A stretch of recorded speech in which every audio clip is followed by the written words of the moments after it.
Maurício, boa noite. Caio Almeida, Jovem Pan News Campinas. Você falava no Campeonato Paulista sobre tempo de trabalho, que era jogo em cima de jogo, quarta, domingo. E agora, para a Série C, teve um período longo, 40 dias, 45 dias, e o Guarani teve os mesmos erros que teve no seu primeiro jogo aqui no Campeonato Paulista. O que explicar esses erros e o que falar para a torcida que esperava mais rendimento assim da equipe do Guarani? Obrigado. Boa noite. Assim, primeiro que eu não acho que foram os mesmos erros, né? Em toda a minha fala antes desse jogo, eu falava que seria um jogo bem atípico, porque é um time que tem uma maneira toda única de jogar. Os caras, eles marcam 1 para 1 durante o campo todo. É a maneira que eles têm de jogar. Tanto é que vocês viram por muito tempo o Fred com a bola no pé, sem ninguém pressionar ele com muito espaço para carregar a bola, e a gente já sabia que ia ser isso. E isso foi uma coisa que a gente planejou em botar a bola no pé dele, para que a gente não corresse risco de circular numa marcação extremamente agressiva de 1 para 1, sem nenhum tipo de passe lateral, sem nenhum primeiro passe para você elaborar nenhum tipo de ataque. Então a gente toma um gol, sim, que a gente poderia, o primeiro gol deles, a gente teve 2 chances de fazer a falta, e fomos perdendo confrontos, e o jogo ele foi todo baseado em confrontos, tanto para a gente quanto para eles. Difícil até você falar em que estrutura alguém joga num jogo desse, porque, como eu falei, é um jogo onde você tem que ter mobilidade, em ganhar 1 contra 1, ganhar as costas, ser um jogo muito, muito acelerado, muito rápido, porque os caras não deixam você confortável. E é um jogo que eles muito mais treinam, muito mais estão habituados a jogar do que a gente.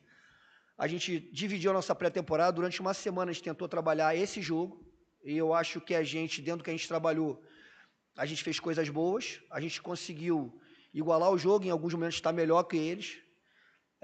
Agora é um jogo extremamente truncado, o jogo de adversário faz quase o triplo de falta do que a gente faz, que para todos os contra-ataques, que joga muito bem o jogo de espaço nas costas do zagueiro, que se defende no 1 contra 1 contra o atacante, no 1 contra 1 contra os pontas, realmente para levar o jogo para o confronto. Ou seja, se a gente ganhasse, tivesse ganho mais confrontos, se a gente tivesse feito um jogo um pouco mais acelerado, a gente talvez tivesse tido a melhor sorte.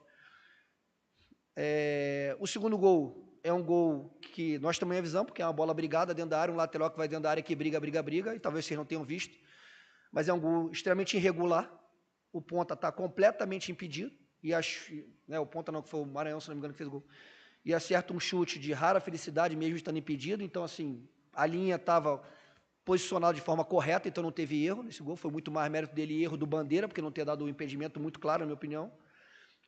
E o terceiro gol, aí sim, eu acho que é uma... Eu comentei com eles, nesse momento é o único momento que o jogo ia trazer conforto para a gente. Que a gente tem um jogador a mais e 9 não marcam 10 de forma individual, senão ia estar sobrando um o tempo todo. Como sobrava o Fred durante boa parte do jogo, sobraria um jogador nosso.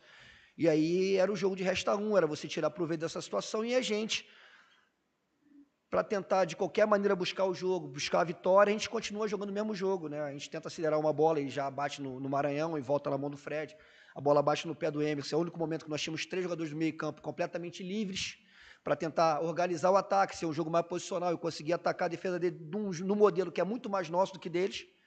Foi o único momento que eles formataram uma linha de 4 para defender, não sei se também vocês perceberam isso.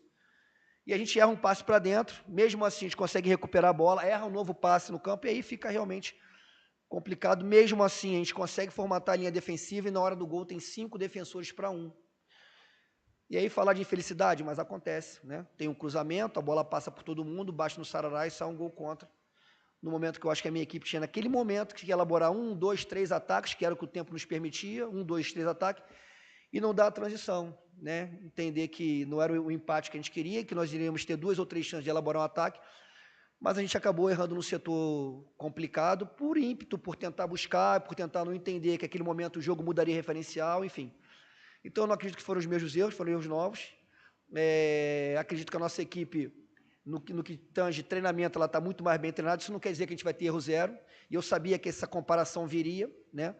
Porque a verdade é que na Paulista a gente não teve tempo nenhum, e nesse a gente teve tempo, e a equipe vai estar mais bem montada, na minha opinião, e fez um jogo contra uma equipe que é extremamente forte, que é vice-campeã do Paraná, que eliminou o Curitiba, eliminou o Atlético Paranaense, enfim. Eu acho que a gente fez um jogo digno, teve chance de ganhar e chance de perder. Maurício, boa noite. Matheus Aboradi, Rádio Central Campinas. Antes e durante o Campeonato Paulista, houve muito questionamento em relação ao meio de campo do Guarani, principalmente aquela função do meia articulador. Muitos questionavam se o Guarani não teria este atleta e colocava alguns jogadores que normalmente jogavam como um segundo volante para esta função de articulação. Foi assim com o Anderson Leite. Aliás, o Guarani teve 4 jogadores que vestiram a camisa 10 ao longo do estadual. O Anderson Leite, na preparação no mês passado, disse que nunca havia jogado nessa posição, como um meia mesmo. Normalmente era um segundo volante um pouco mais avançado, mas nunca havia feito essa função. Queria te perguntar, o Guarani foi ao mercado, contratou 2 jogadores meias atacantes, né? O Ryuta e também o Pablo Baianinho não são jogadores de articulação, tanto que o Baianinho hoje joga um pouco mais pelo lado esquerdo no sistema ofensivo. Queria te perguntar, te agrada o que você tem de opções no banco e à disposição para você colocar no meio de campo como um atleta de articulação, ou se você entende que precisaria de mais um jogador com um pouco mais de característica nessa função? O Ryuta, ele é muito mais beirada do que meia, né? O Pablo, ele pode fazer as 2 funções. A nossa ideia era estar povoando o meio campo com 2 jogadores, o Pablo de meia mais fechado e o Anderson Leite encostando mais. Eu sei que eu vou ouvir isso o tempo todo, eu vou continuar falando, eu já conversei com o Anderson Leite, para mim ele é um jogador que vai encostar muito mais no ataque do que propriamente formatar os meus 2 volantes, por uma série de fatores, né? E eu acho que não precisa abrir todos, mas a questão simples é que ele tem mais capacidade de chegar ao ataque do que tem o Sarará, do que tem o Natan, do que tem o Caio, e o Sarará, o Natan e o Caio têm mais capacidade de marcar 1, marcar 2, tem uma perna mais rápida na proteção à defesa. O Anderson, ele tem muita qualidade técnica, é um jogador que tem qualidade técnica e eu vou continuar usando ele, podendo usar, vou repetir, podendo usar ele mais atrás, mas penso nele também buscando uma vaga na equipe, jogando um pouco mais à frente. Era um jogo, mais uma vez, é um jogo de confronto, era um jogo de bola aérea, 5 jogadores, 6 jogadores da equipe deles tinham mais de 1,80 m, tudo isso na hora de escalar, você tem que levar em consideração os jogadores que mais competem, o jogador. Talvez para o próximo jogo pode ser que você tenha uma nova equipe, pode ser que o Anderson não entre de 10 ou não, vai depender muito Para esse jogo eu entendia que ele ia ser um jogador importante atuando no meio. Para esse jogo não teria um meio de articulação, como todo mundo quer. Para esse jogo não teria, eles não permitem formatação, eles não permitem que você ache o primeiro passo para elaborar um ataque, o jogo é vertical. Quando a gente entendeu isso, a gente deu problema. É feio, eu falei isso em algumas vezes, o jogo fica feio, fica um jogo de ligação direta, que não é o nosso jogo, mas toda vez que a gente tentou elaborar, e eu falei isso para eles no intervalo, toda vez que a gente tentou elaborar o jogo, a gente perdeu a bola e correu risco. Então é pouco inteligente tentar elaborar e correr risco contra um time que individualiza, não te dá espaço para tu dominar. O tempo que a bola leva para chegar em você, é o tempo que o atleta dele está trepando em você, está tentando antecipar, indo para a baliza, e eles têm um ataque à área muito rápido, um ataque ao espaço muito rápido. Agora, por outro lado, qualquer um que vê o jogo hoje viu que o Denilson ficou no mano, que o Samuel ficou no mano várias vezes com o zagueiro central. E onde eu vou botar a bola? Está todo mundo um para um, onde eu vou botar a bola? Perto do meu gol ou no gol deles? Como é que eu não vou fazer um jogo vertical? O jogo era vertical agora, é um jogo vertical, com um apoio mais rápido, com um ataque ao espaço um pouco mais rápido. O jogo era esse, não adianta vir aqui hoje tentar planejar o outro jogo. Durante a pré-temporada, nós trabalhamos, durante 2, 3 semanas, tudo que a gente pensa sobre o nosso modelo. E durante uma semana nós trabalhamos tudo que a gente pensa sobre esse jogo. E se a gente parar para pensar, foi um jogo muito igual. Foi um jogo onde a gente teve chance, onde eles tiveram chance, e aí, numa infelicidade de uma última bola, num gol impedido, eles acabaram saindo com a vitória. Isso não é desculpa, nós perdemos o jogo, nós aceitamos as críticas, aceitamos as reclamações, mas eu não posso analisar o resultado do jogo e ver o que foi o jogo. Eu analiso o que foi o jogo, independentemente do resultado. Então, assim, o Leite ele vai seguir muitos de momentos jogando mais à frente, pode ser que um ou outro jogo, dependendo do que peça o jogo, ele venha mais atrás, porque também é um cara que tem uma boa saída de bola. Né? Eu tenho hoje o Pablo, eu tenho o Isaac e eu tenho o João Vitor, que durante a semana, infelizmente, teve algumas complicações no adutor, né? E infelizmente não podia jogar muito tempo. Maurício, boa noite. Vladimir Catarino, da Rádio Bandeirantes. Você deixa claro nas suas palavras que o Maringá estudou o time do Guarani. Aliás, o Guarani também estudou o time do Maringá, né? Você fala com muita propriedade sobre as características do time, mostra que conhece e conhecia como o time viria. Mas eu queria saber o inverso, né? O Maringá com certeza também estudou o time do Guarani.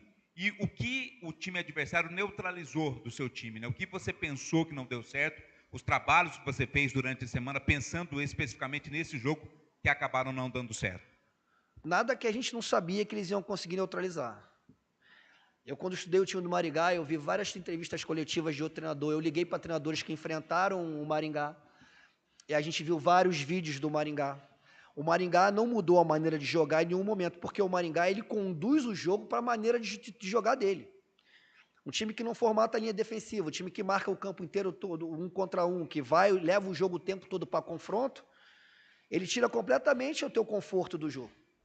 E aí acaba, e eu acho que está aí um pouco do sucesso dele, acaba que todas as equipes que jogam contra o Maringá entram na formatação que eles querem.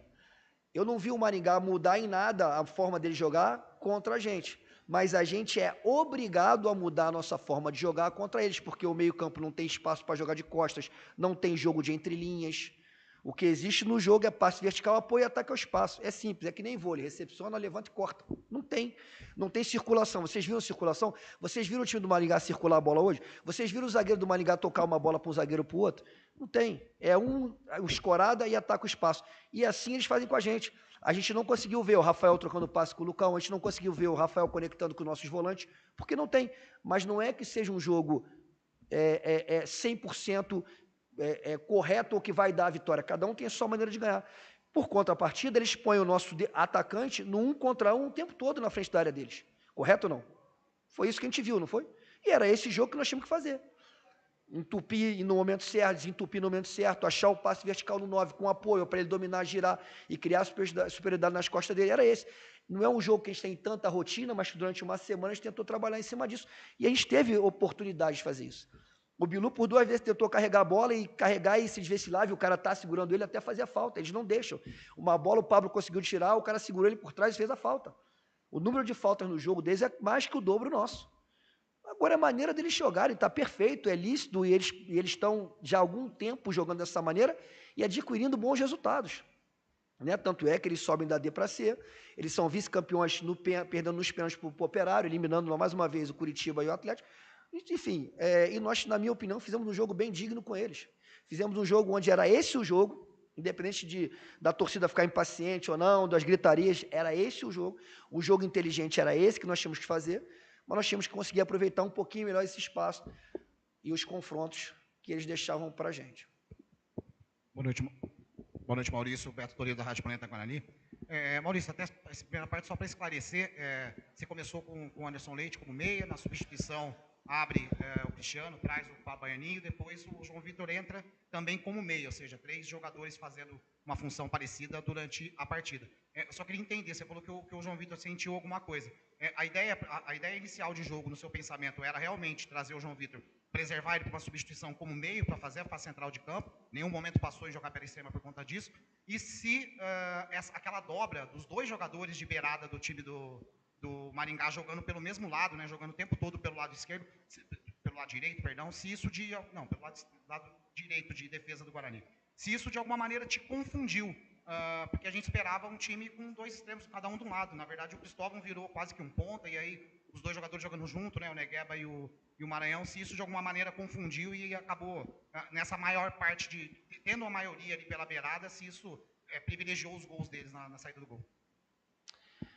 Com relação ao Pablo e ao Leite, a ideia era deixar o corredor para o Emerson, que é um jogador de muita velocidade, né, e que, teoricamente, quem seguiria ele seria o ponta.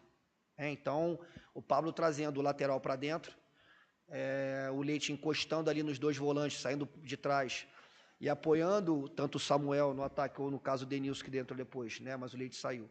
A gente teria o corredor esquerdo, que era um velocista, porque o Pablo é um jogador que ele é um meia de beirada com muita característica parecida com a do João. Nenhum dos 2 são beiradas velocistas. Mas o jogo hoje pedia um pouco mais de velocidade. O Emerson não estava conseguindo sair no tempo. Os zagueiros e os volantes não conseguiam elaborar esse passe nas costas, porque eles dominavam a bola e a bola imediatamente já estava coberta. E a gente, no segundo tempo, a gente entende que a gente precisava de velocidade pelos 2 lados. Né? E no caso da dobra pelo lado direito, ali a responsabilidade é do Bilu, e muitas vezes descer para ajudar o Lucas Just. Mas a gente sabia que a equipe deles, ela não tem uma formatação única. O time que marca de forma individual, que me segue, a formatação de ataque vai ser minha, a formatação de defesa dele vai ser a minha de ataque. Se eu carrego o ponta dele para lá, se eu carrego o meia dele para lá, ele vai atrás de mim, quando ele rouba a bola, ele está desse jeito. Então, muitas das vezes, ele estava lá porque ele estava seguindo um jogador nosso, e quando eles roubam a bola, a principal arma deles é tentar jogar uma bola de parede e uma bola nas costas, uma bola de parede e uma bola nas costas. Em alguns momentos eles tiveram vantagem nisso e outros não. Então, assim, eu volto a falar, é um jogo que a gente conseguiu estudar bem, neutralizar algumas ações, é um jogo que não tem uma característica de jogo que a gente gosta de ver, é um jogo que fica muito direto, muito direto. Volto a falar, vocês viram que o Fred tinha muito espaço com o pé, tanto é que a primeira saída era no pé dele, porque ali, a partir dali, a gente conseguiria elaborar no pé dele, faltou também, que é uma coisa que a gente pediu. Em alguns momentos, quando o Fred era pressionado, do nosso volante aparecer e jogar o nosso zagueiro, e aí conseguir construir uma superioridade numérica ainda com a bola no nosso pé, de um zagueiro, mas a gente fez pouco isso, enfim, a tensão do jogo acaba te levando também a te bloquear algumas coisas, e a verdade é que algumas paredes não deram certo, algumas bolas não foram bem passadas, mas no que tange taticamente o jogo e estudar o que a gente viu, volto a falar, acho que a gente fez um jogo digno, eu dou parabéns à minha equipe pela forma como eles competiram, como eles lutaram, como eles se empenharam o jogo todo, e assim, na verdade fica muito triste com o resultado do jogo, porque o empate já não era um resultado que nos agradava, mas não era um resultado ruim contra uma equipe que vem em ascensão como vem, mas eu não saio daqui de maneira nenhuma triste com o rendimento da equipe para esse jogo. Espero que não seja esse jogo que a gente tenha que jogar os outros. Se tiver que ser, se a gente encontrar algum tipo de marcação assim, ok. Mas eu espero que a gente consiga jogar um jogo um pouco mais elaborado nos próximos. Maurício, Rodrigo do Globo Esporte, aproveitando que você estava falando dos próximos jogos, essa competição tem uma característica diferente, né, que é ter jogos apenas uma vez por semana, mas eu queria que você já falasse a respeito do próximo confronto contra o Brusque. Na verdade, a gente vai começar a estudar o Brusque essa semana, né? A gente tem uma ideia, mas no final, né, da competição, do estadual, as coisas mudam, o time também mudou. Eu não tenho muita clareza de como eles jogam, né? Mas em um momento formataram dessa forma, mas é uma equipe de qualidade, é uma equipe que a gente, no jogo contra o Ituano, pelo pouco que eu vi, me parece que teve até a chance de vencer também, foi um jogo bem igual, bem parelho, mas talvez se eu criasse agora um prognóstico desse jogo para você, eu estaria mentindo, então eu prefiro ver um pouco mais, estudar um pouquinho melhor a equipe deles, e aí nesse jogo tentar fazer dentro do nosso modelo. Independentemente de tempo, a gente não tem garantia de que a equipe vai fazer um grande jogo, um jogo ruim, mas que a gente vai estar mais bem elaborado do que nós estávamos, principalmente no final do Paulista, nós vamos estar.